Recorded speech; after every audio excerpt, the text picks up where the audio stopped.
అనుకుంటే దీన్ని వక్రీకరిస్తున్నాం మనం. అవును.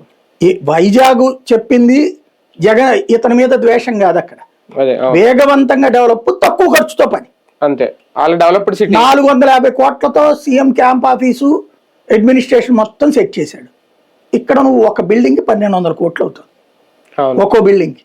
ఎవరిది కరెక్ట్? మనం ఏంటంటే ఒక విచిత్రమైనటువంటి భావోద్వేగాలతో మనల్ని నెట్టేసేసి భవిష్యత్ తరాలకు సంబంధించిన చర్చ లేకుండా చేసి ఒక మూకుమ్మడి దాడి చేసి చెడగొడుతున్నాం.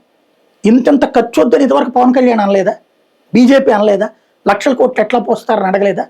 ప్రభుత్వంతో వ్యతిరేకంగా ఉన్నప్పుడు ఒక మాట మాట్లాడుతున్నారు, ప్రభుత్వంతో అనుకూలంగా ఉన్నప్పుడు ఒక మాట మాట్లాడుతున్నారు.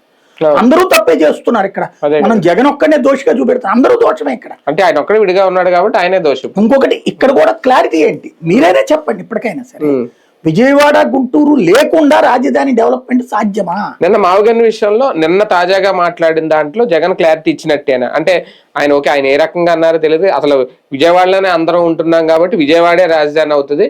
ఇప్పుడు చూసుకున్న సోకాల్ రాజధాని విజయవాడే అంటే ఇప్పుడు అమరావతికి రాజధాని ఎక్కడ ఉంది, సిటీ ఏముంది అనుకున్న టైంలో రేపొద్దున మావగన్ వస్తే విజయవాడే రాజధాని, క్యాపిటల్ సిటీ అనే చెప్తున్నాడు ఆయన. ఇక్కడ బేసిక్ కాన్సెప్ట్ ఒకటే, లక్షల కోట్లు ఒక్క చోటే పోయడం అతనికి ఇష్టం లేదు.